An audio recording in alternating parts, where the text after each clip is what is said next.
Rodrigo Silva, que é aquele cara lá, que, enfim, pode ser uma ótima pessoa, uma pessoa muito simpática, é um cara muito não sei o quê, tem uma puta história de vida, pode ser um excelente pastor. Quando ele chega para falar de evolução, ele só fala bosta. E é bosta mesmo. Ele não fala assim, não, como eu falei, o esterco do elefante ele serve como uma biota gigantesca para, sei lá, o besouro rola bosta, para vermes, para coisa, para não sei o quê. As bostas que o Rodrigo Silva fala são estéreis. Não tem nada lá. É só a bosta e o cheiro. Porque, tipo, não sabe nada de evolução. Nada. E são argumentos pueris. Porque ainda assim, você chega, às vezes você pega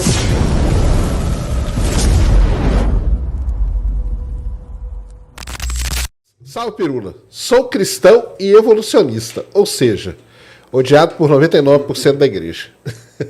Te admiro demais. Vendo seus vídeos da dispersão dos hominídeos, por que você acha que mesmo com tanta evidência genética e fóssil, a teoria evolutiva ainda tem tanta resistência? Isso é só no Brasil? Não, o Sérgio não sabe também. Não é só no Brasil, não. Isso daí tem em vários lugares, né? Os Estados Unidos é pior. É a pátria do criacionismo, né? O criacionismo do ponto de vista que a gente chama de criacionismo científico, né? Que não existe, né? Ou é criacionismo ou é ciência, né? Mas enfim, o criacionismo científico é cria dos Estados Unidos, né? Teve até um inglês e um canadense, mas mas eles foram para os Estados Unidos, então tipo, é de lá, né? Mas seja como for, a questão no Brasil ela perpassa esse lance é que assim, quando você está lidando com fé, a coisa muda. Porque a fé, ela prescinde de evidências. Você não precisa de evidências para você ter fé. Né? Você acredita porque você acredita. Né? Tem gente que se começar a cavar muito fundo, para. A pessoa está lá e fala, eu quero pesquisar isso. Não, não, para. Porque não, tá incomodando, eu não quero parar de acreditar no que eu acredito, então isso daqui está entrando em contradição, eu não quero. Você tem pessoas que explicam isso de outras maneiras, né? Enfim, que conseguem justificar, dizendo, não, esses fósseis, realmente, eles parecem muito antigos, mas Deus colocou lá para testar a fé da gente. Né? Então, né, tipo, não, eles parecem antigos. Não, mas você faz a datação radiotópica, então é antigo, Mas não é antigo. Entendi. Parece antigo, mas não é. Mas não tão antigo como você diz. É antigo, mas não tão, né? Eles colocam isso daí, mas assim, até você chega e fala assim, não, mas tem 400 milhões de anos. Não, eu entendo, parece que tem. Parece que tem, mas não é. É tipo uma autonegação. A pessoa está tentando fazer, né, para ela mesma, né, talvez. E isso é uma coisa interessante. Agora, quando você coloca isso daí numa religião organizada, aí você passa a ter como é que se fala? Um protocolo. E aí o protocolo isso é mentira. Cientistas não sabem o que estão falando. Né? E é inconciliável. Né? E aí fica numa coisa que entra no troço complicado. Dá muito trabalho, eventualmente, para você explicar a evolução. E é muito menos trabalhoso você ler 3 páginas da Bíblia, porque é literalmente isso. Na verdade, são 2 páginas da Bíblia e acabou. Né, até o fim do dilúvio. Depois acabou. O resto aí é Abraão, essas coisas todas aí já são os patriarcas lá. Então, 2, 3 páginas da Bíblia é muito mais simples, é muito mais fácil, né? Deus criou o céu e a terra, separou as águas de cima e de baixo, fez não sei o quê, depois criou os animais e tal. É uma coisa muito mais simples. Quando você começa a estudar e você vê que tudo aquilo lá é impossível, e é impossível mesmo, do ponto de vista factual, né? O Gênesis bíblico do jeito que está escrito é impossível. Um dilúvio mundial que cobriu a Terra toda é impossível. Impossível com relação a todas as leis da física que a gente tem, a tudo que se estabelece. É impossível. É porque também o mundo para eles era uma regiãozinha ali, né? É porque a Bíblia tem aquele negócio de ser tudo figurado, né? Exato. Tem que levar isso, né? Era tudo figurado, e mesmo que não fosse, era aquela região ali. Pode ter rolado um dilúvio ali. E aquilo ali para eles era o mundo. Né? Você colocar isso daí dentro de uma coisa... Né? O pessoal fala, não é possível que tenha havido dilúvio. Não só é possível, como houve. Houve milhões de dilúvios ao longo da história do planeta. Eu garanto que nenhum deles cobriu o mundo todo. Exato. Eu garanto que nenhum deles cobriu o mundo todo, porque é impossível. Nós não teríamos planeta se o mundo todo tivesse sido coberto de água, porque a gente está falando de uma pressão hídrica gigantesca em cima dos continentes. E para onde vai esta água? Né? A Bíblia fala de 40 dias do planeta esvaziando. Mas nem você abrindo uns ralos do tamanho do Acre, você consegue escoar uma quantidade de água que cobre o planeta inteiro fora dos oceanos. Na verdade, se você fosse escoar a água dos oceanos hoje, você teria que abrir uns buracão do tamanho da Islândia e ia demorar, sei lá, anos. Não é uma coisa assim. Então, tipo, dá para afirmar categoricamente que o dilúvio bíblico não existiu. Ou o dilúvio bíblico mundial. Talvez tenha ocorrido um dilúvio local que eles tenham colocado no papel, uma coisa assim, em algum momento, né? Séculos depois, quando eles foram compilar isso por escrito. Né? Mas é impossível, do ponto de vista físico, do ponto de vista estrutural, do ponto de vista geológico, do ponto de vista hídrico, é impossível que tenha havido um dilúvio mundial. Exato. Em qualquer momento do planeta. Agora, quando você está falando de uma questão religiosa, aí a descoberta, certas coisas, para você começar a tentar questionar, passa por conhecimento. Por exemplo, boa parte dos criacionistas que eu já encontrei tem um conhecimento extremamente fraco sobre biodiversidade. Sobre biodiversidade atual, não fóssil. Você começa a falar sobre a diversidade de lagartos, por exemplo. Você tem, acho que, sei lá, 6 mil espécies de lagarto hoje conhecidas. Não, 6 mil, não, 4 mil e poucas, sei lá o quê. Você começa a falar... Não, é 6 mil, acho que é 6 mil e... Puta... 7 mil, não lembro agora. Lagartos e serpentes são 11 mil espécies, somados os dois. A serpente é um tipo de lagarto, né? É um tipo de lagarto que perdeu as pernas. Então, acho que de serpentes são 3 mil. Então, umas 8 mil espécies de lagartos você tem vivas hoje. Eles falam que não é possível. Não é que não falam que não é possível, não conhece. Entendi. Eles não conhecem. Você chega para as pessoas... Alguns conhecem, não estou falando que todos são ignorantes, mas a maioria dos criacionistas com quem eu já conversei não tem noção disso. E aí você fala, você sabia que tem lagarto que é assim, que é assado, tem iguana que é marinha, tem iguana que é arborícola. Cada uma dessas famílias tem lagarto que não tem perna. Lagarto que não tem perna. Né? Não só as serpentes. Você tem outros, né, que perderam. Tem uns que parecem umas minhocas, que são as anfisbenas. Isso aqui é um lagarto. Não, isso aqui é uma minhoca. Não é. Quer ver? Olha a anatomia. Aí você vai lá, anatomia comparada. 90% do começo lá da era vitoriana, quando o pessoal estava estudando evolução, era anatomia comparada. Você não tinha genética. Você pegava o crânio dos bichos, o esqueleto, quando era invertebrado, quando era planta, você pegava ali as estruturas, preservava no formol, no álcool, enfim... E você ficava estudando e fazia comparações. Né? O Museu de Anatomia Comparada de Harvard, por exemplo, ele é famosíssimo por isso. É o nome dele. Né? Anatomia comparada é uma coisa fundamental para você entender a evolução. Porque hoje você vê aquelas figurinhas do braço, né? O braço do morcego, o braço do passarinho, o braço do sei quê, e o criacionista olha e fala, mas bela porcaria isso daí. Só que isso é uma comparação superficial para você explicar na sala de aula. Se você for no fundo mesmo do negócio, você não está pegando um húmero. O húmero, ele não é só um osso. Ele é um osso com centenas de estruturas diferentes, tanto macroscópicas quanto microscópicas. E você não tem só, por exemplo, sei lá, aqui, a crista deltopeitoral, em que você inclui aqui a coisa, você não tem só a cabeça do húmero, onde ela encaixa, você não tem só aqui embaixo, tal, a una, você não tem só o olécrano que passa aqui para trás, tal. Você não tem só essas estruturas, você também tem, por exemplo, padrão de ossificação, que você vê na embriologia, padrão de crescimento. Isso daí tudo você consegue ver nos seres vivos de hoje e você vê quais são parecidos e quais não são. Então, a anatomia comparada é um negócio que você tem que estudar, demora para estudar. Depende de você conhecer a biodiversidade atual. Entendeu? Quantas espécies existem, né, de lagarto, no que elas são parecidas, onde elas vivem, por quê. Aí como é que você sabe que... Aí você vai ver biogeografia. Olha, aquele que está naquela ilha é aparentado da ilha vizinha, que é aparentado do continente. Puxa vida, de onde será que vem? Aí quando você descobre a genética...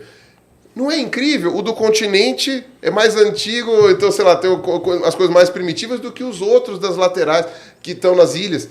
Cara, tudo faz sentido. Só que para isso, você tem que ler muita coisa. Ou então, o divulgador científico tem que se esfalfar. Né? Eu sou do grupo que escolhe fazer vídeos extremamente completos, abordando a maior parte possível, porque eu quero que as pessoas entendam começo, meio e fim. Né? Isso me gera custos, porque vídeos mais longos, menos gente assiste, e eu ganho menos dinheiro. Né? Então, enfim, é uma opção. Mas é porque eu, mal de professor, eu entendo que as pessoas precisam aprender o processo. Sim. Porque, às vezes, você chega na conclusão e fala, você sabia que existem, sei lá, 3 espécies de casuar? Ah, legal. Tem um casuar grande, um casuar coisa. Eu não estou falando mal de canal de curiosidade, tá? Tem uns amigos meus, todos o pessoal assim, eu acho muito legal. Mas a minha linha de entendimento é, da onde veio o casuar? Ele é aparentado de quem? E por quê? E como? E como é que ele foi parar na Nova Zelândia? Na Nova Zelândia, não, na Nova Guiné. E como que ele fez isso? E como, sabe, tipo, e aí quando eu vejo, eu tô fazendo já um mapa com toda a evolução das aves paleognatas, o caminho, não sei o que, pronto, 1 hora de vídeo. Esse é o meu jeito, né? Mas é mal de professor, porque se você dava aula para os alunos e você não explica do começo, ninguém entende porra nenhuma. E uma disciplina de faculdade, ela tem começo, meio e fim. De faculdade, de escola, de qualquer lugar. Ela tem de um curso livre, né, do curso do Sérgio, você tem começo, meio e fim. E aí eu faço desse jeito. É mais fácil, usando o meu vídeo dos hominídeos, entender a evolução dos hominídeos do que você pegando uma reportagem que narra a descoberta de um novo fóssil de Homo heidelbergensis? Eu quero acreditar que é mais fácil. Eu quero acreditar que demonstrando esses achados... Isso que o meu vídeo dos hominídeos ele é narrativo. Ele não é tão explicativo, ele vai narrando. Mas eu não pego para explicar a diferença do Homo heidelbergensis para o Homo erectus, para o Australopithecus. Eu não fico falando, não, a crista supraciliar, não sei o que, você pega, põe um paquímetro aqui, você vê a distância, tal, os centímetros cúbicos, e aí, não, mas a formação do queixo, tal. Eu não pego para explicar isso. Eu falo em linhas gerais, é um vídeo narrativo, não é um vídeo explicativo, comparativo, essas coisas. Mas quando você vai fazendo essas coisas minuciosamente, e aí você tem como tirar material genético de alguns desses materiais, porque eles são recentes o suficiente, quando você vai fazendo isso, cara, aquilo é um véu que cai do seu olho, você observa e você fala, mano, não tem outra explicação. Aí é o Teodósio Dobzhansky, que por um acaso era cristão ortodoxo. Né, o Teodósio Dobzhansky, ele falava, nada em biologia faz sentido se não for à luz da evolução. E ele falava isso na década de 60. O Setembrinho teve aula com o Dobzhansky. E o que você acha que melhorou esses últimos anos aí? Como que tá? Melhorou. Deu uma melhorada? Melhorou, mas tem contra-ataque, né? Entendi. Né, tem aquela coisa. Então, melhorou por causa da divulgação científica, por causa dos jornalistas de ciência que começaram a fazer um trabalho que foi mais divulgado, né? Teve essa melhora, exposições como essa dos dinossauros Sim. lá na Bienal, mas teve outras. Então, por exemplo, o Anelli também organizou o Dinos na Oca, que foi acho que 2006, 2007, sei lá, vai muito tempo, 2007, não sei, vai muito tempo Dinos na Oca. Aí você teve a exposição do Darwin lá no MASP também, acho que foi 2010, 2009, uma coisa assim. Não, foi depois, 2012. Enfim, você teve esses acontecimentos. O problema é que tem força contrária. Né? O YouTube também foi descoberto. Então, você tem, por exemplo, sei lá, o Rodrigo Silva, que é aquele cara lá, que, enfim, pode ser uma ótima pessoa, uma pessoa muito simpática, é um cara muito não sei o quê, tem uma puta história de vida, pode ser um excelente pastor. Quando ele chega para falar de evolução, ele só fala bosta. E é bosta mesmo. Ele não fala assim, não, como eu falei, o esterco do elefante ele serve como uma biota gigantesca para, sei lá, o besouro rola bosta, para vermes, para coisa, para não sei o quê. As bostas que o Rodrigo Silva fala são estéreis. Não tem nada lá. Né? Só a bosta e o cheiro. Porque, tipo, não sabe nada de evolução. Nada. E são argumentos pueris. Porque ainda assim, você chega, às vezes você pega uns criacionistas que tem uns argumentos elaborados. O cara chega e fala, não, porque é isso, porque aquilo, não. O Rodrigo Silva, assim, olha, você chega a ficar até um pouco meio compadecido, porque você fala assim, putz, são só argumentos de criança, sabe? São umas coisas muito fraquinhas para quem não leu nada, não foi atrás de nada, não pesquisou nada, entendeu? Então, nesse ponto, você tem uns criacionistas mais elaborados. Entendi. Né? Mas, geralmente, não são adventistas, né? O Rodrigo Silva, ele é adventista, então, eventualmente, você tem, depende da vertente da igreja, né? Você tem isso daí. Vai procurar essa linha, né? Agora, isso falando de criacionismo cristão, né? Se você for, por exemplo, para o Islã, aí é outro tipo de coisa. Né? Aí você tem os muçulmanos, que são criacionistas literais também, do Corão, que é muito parecido, né? São livros inspirados uns nos outros ali, né? Então não é muito diferente do Velho Testamento. E você tem os criacionistas muçulmanos, que eles aceitam a evolução até chegar no ser humano. Chegou no ser humano, blasfêmia. Entendi. Né? Então, tipo, não, evolução de dinossauro virou ave? Não, ave é dinossauro? Tá ótimo. Não, os crocodilos andavam na terra. Não tem problema. Extinção permo-triásica, a gente aceita. Não, e aí quando chega em primata e o ser humano vai pra... Aí não, né? Allahu Akbar. Eu falo, tá bom, então beleza, isso aqui não entra. Então você tem essa realidade em outros locais também, né? Mas, enfim, então o Brasil, o Brasil estava melhorando. Agora eu não sei as últimas pesquisas para saber se ele se manteve melhorando ou se agora esse contra-ataque, né, de grupos de igrejas, tal, não sei o que, está piorando a compreensão da evolução. mas eu estou aqui fazendo o meu trabalho. Vou Isso aí. tentando. A função é o quê? Espalha a palavra. É isso Pega aí. meus vídeos de evolução e passa para as pessoas que você conhece da igreja e tenta fazer elas assistirem até o final e fala, pega argumento para refutar. Né? Então é aquela coisa, tem 2 vídeos meus que são os básicos que eu costumo falar, que aí é o vídeo de cladística, para explicar como a gente estuda evolução, e o vídeo de definição de espécie, porque definição de espécie é um troço muito difícil de trabalhar, e eu consegui resumir ali, né, com a ajuda do professor Vanin, finado professor Vanin, que foi uma perda irreparável, né? E no final das contas, vendo esses 2 vídeos, depois você começa a pegar. O vídeo dos hominídeos talvez seja o último que você tenha que mostrar, porque as pessoas ficam meio ofendidas quando chega na própria espécie. Mas dos dinossauros, por exemplo, tem 16 vídeos agora, sua super coleção de elaborados dinossauros é tal, demais. e de outros grupos também que eu já fiz, das baleias e tal. E o das baleias é bom porque ele é um pouco mais curto, é um vídeo só.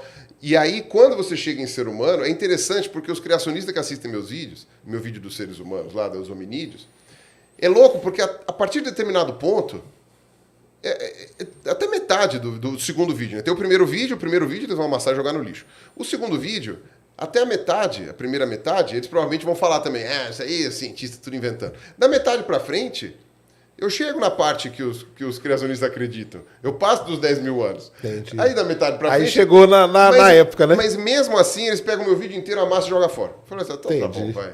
Nem chega até lá. Essa é a questão. Tem que chegar. Tem Claro. que chegar até o fim. Quer refutar? Refuta ponto a ponto.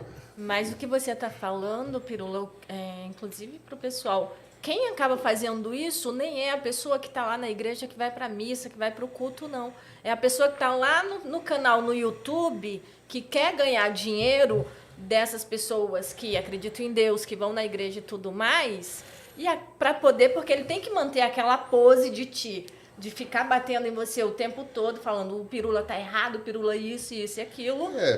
A grande maioria são essas hoje em pessoas, dia- e são eles que atraem.